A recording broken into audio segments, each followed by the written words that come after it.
So, Joop Homme Wild. Is this worth buying in 2023? Do you need this in your cheapy collection? Is this a hidden treasure? Well, let's take a look. First of all, I wanted to welcome you on my channel, Fragmaticus.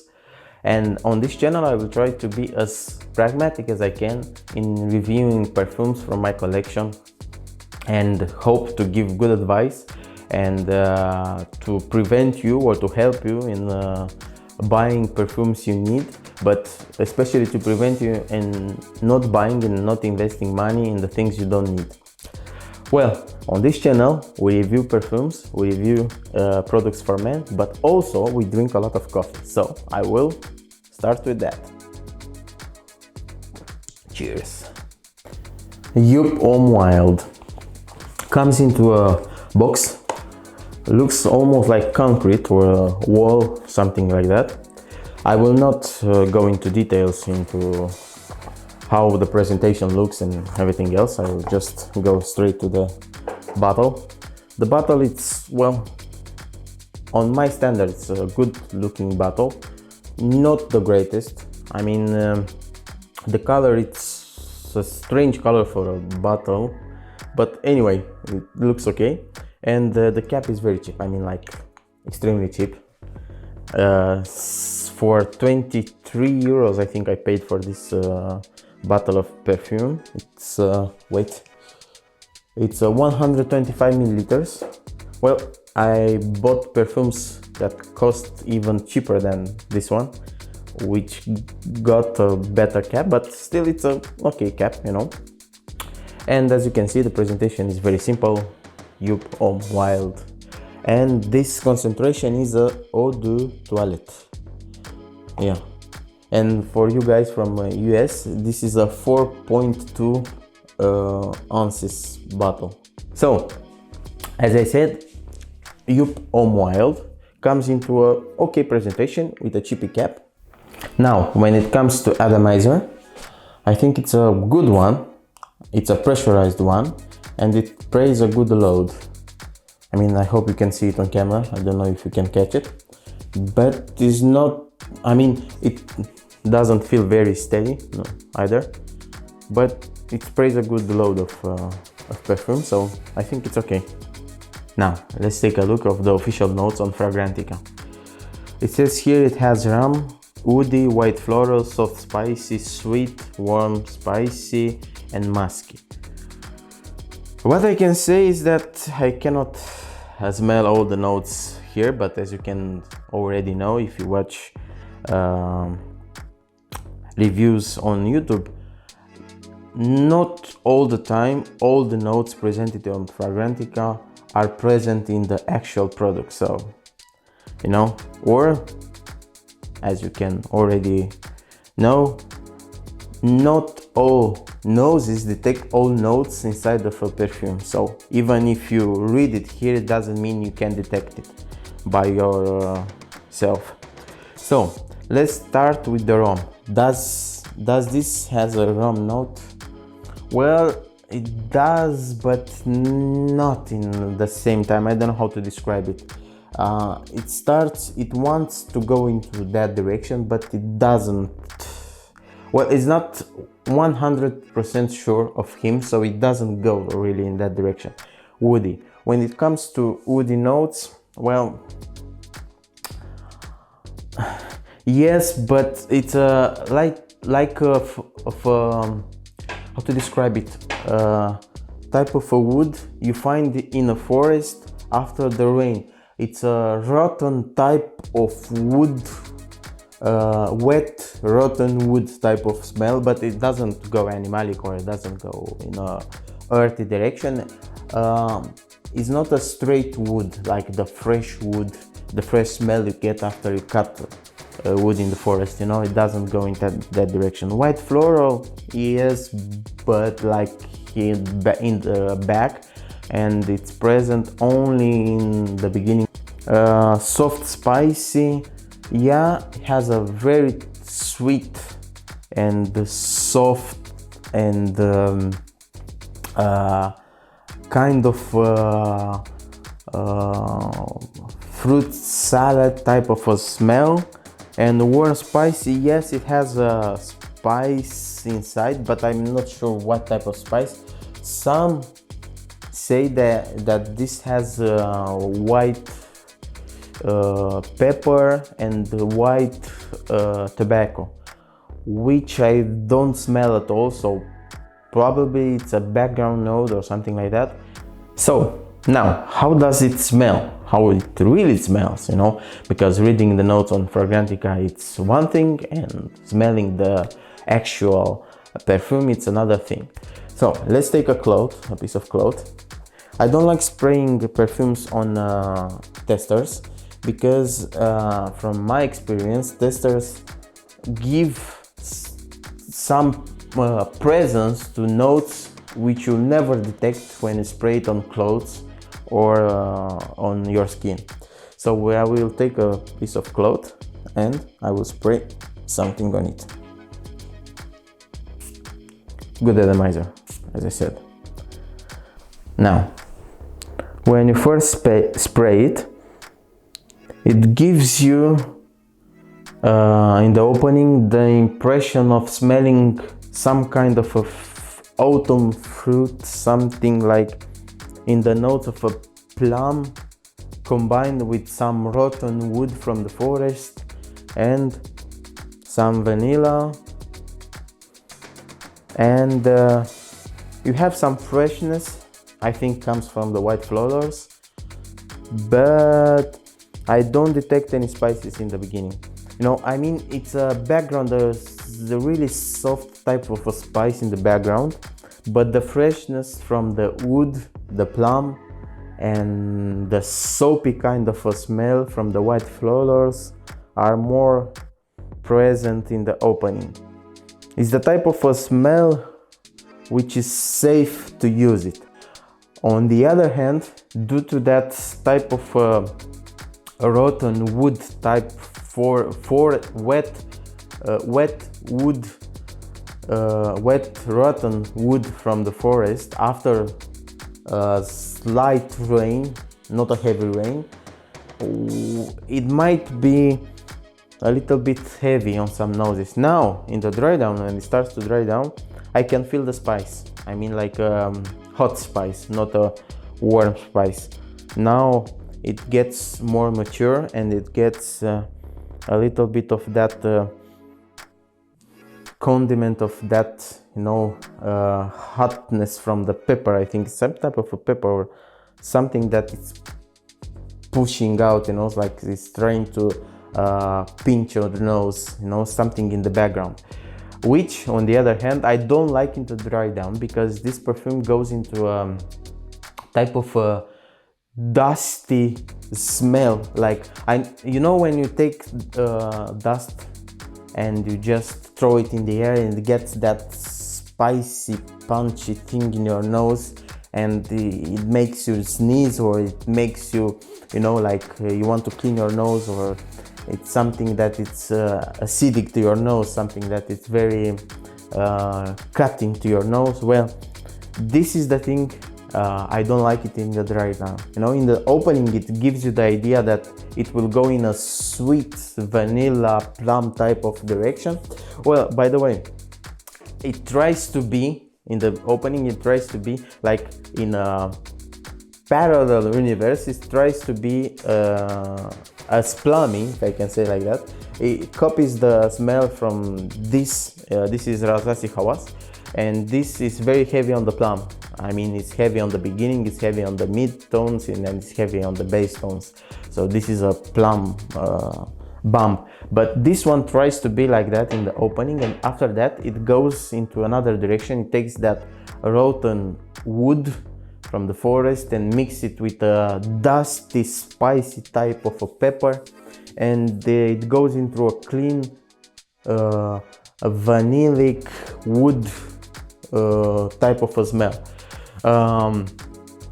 The opening is great. I mean, the opening, it's sweet, it's fresh, it's clean.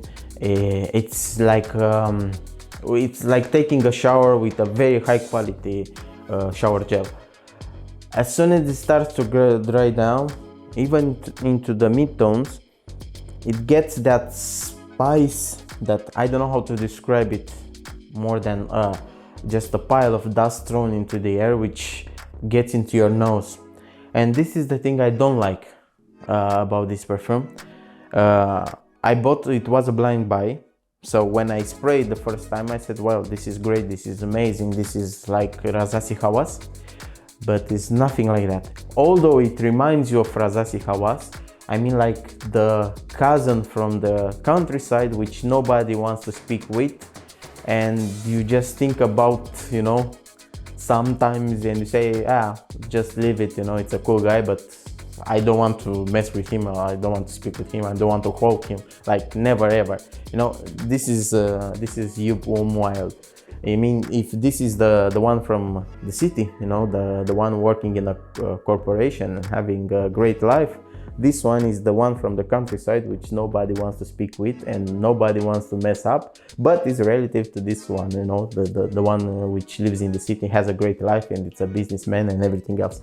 So Joop Homme Wild goes into that shady type of area. It's not, this perfume, I think the best description for it is not ready to take any direction. It starts in a way, goes in another, which is a good thing for a perfume to evolve, but in the same time it tricks you into thinking that it would smell like that, but it doesn't smell, and it, because of that dusty note it has, and I don't know, from, I think it's from some, I saw some reviews on this perfume before that, and some they say that it has a white tobacco note, something like that, which I think might be the cause of that dustiness, you know, because tobacco, when we use it in perfumes, gets you dust note, depend on which tobacco and which part of the tobacco it's replicated into the perfume, gives you that sensation of dust inside. Because when you smoke a cigarette you get that sensation also of dust. I don't know how to describe it. Maybe some of you which are experts into smells may relate to what I'm saying and find better explication that I do, but at this level I can say that, yeah, and it's getting even spicier and spicier every minute. It gets dried down, you know. This is not a safe blind buy, let's put it in that way. Although it's a cheapie, although I blind buy it, I don't recommend into going into blind buy this, because it might, when you watch the notes, and I think you can, I think you already watch other people reviews, they will sell it like a sweet bomb, you know, sweet thing, you know, great for girls, great for office, great for, but in my opinion, due to that spicy, dusty, rotten wood vanillic type of a smell, this is not appropriate to wear it in an enclosure. Matter of fact, I got this perfume on me, it was a very hot summer day, and where I work, it's a small enclosure. You know that sometimes when you wear some perfumes, it gets you to have a headache, but not like a normal headache, you know, that type of gets you into a state of confusion type of a headache. You don't know if you have a headache or it's only your nose, you know, how I don't know how to describe it better. So when you spray it and you go into an enclosed office, it might get people to have a headache, or at least to have that thing of a headache which stays here, like on the top of your nose, like really on this area. Is this good for a dating night or dating occasion? No. Is this good for office? Well, it's risky. It's risky to wear it inside of your office, and especially if you stay only indoors and you are not going outside, it's extremely risky to wear this. Is this a good perfume, a good cheapie to buy just for your own pleasure? Yes. Yeah, if you want to taste it, yeah. If you want to have a different smell, because don't get me wrong, this is a good smell, but in a niche type of, I mean, this is not a, by any means, this is not a niche perfume, but it has a very specific type of a smell, which is not friendly, and also doesn't have anything special to make it, you know, a niche perfume. So it's that type of a cheapie which you need to smell before you decide to buy it, or if you go blind buy it, sometimes you get very disappointed. So Joop Homme Wild, should you buy it?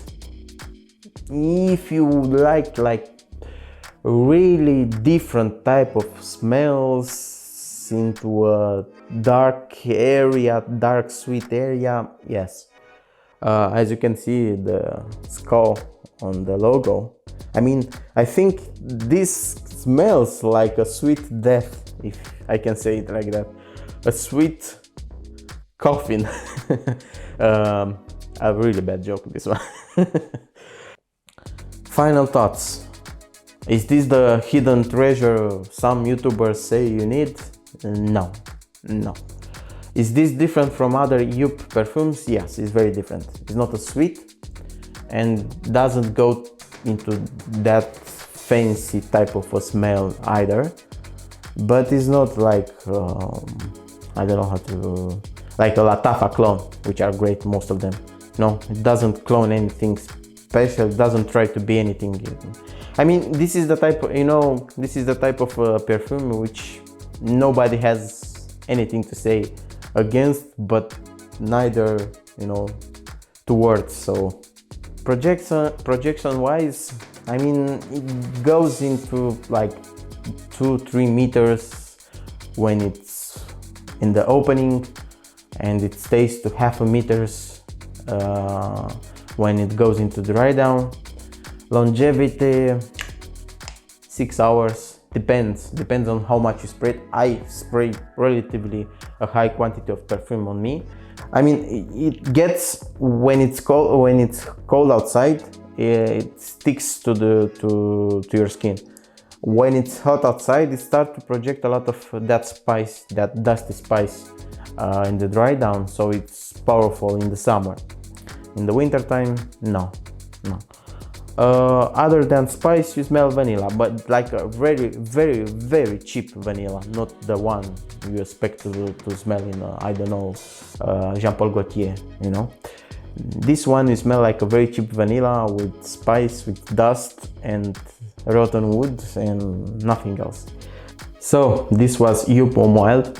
I hope I could help you into taking good decision and provide you good advices for your purchases. Do not take it as the perfect cheapie. And yes, it's different from other Joop products, other Joop perfumes, but it's not the greatest, or it's not the ideal cheapie or the hidden treasure you need in your collection. This was my review on Joop Homme Wild, and hope you liked it. And if you stayed towards the end of the video, you might just hit the subscribe button. And thank you for watching me. And I know this was not the greatest of the videos on YouTube, but this is the first video, and hope the next ones will be better and better and better. So thank you again.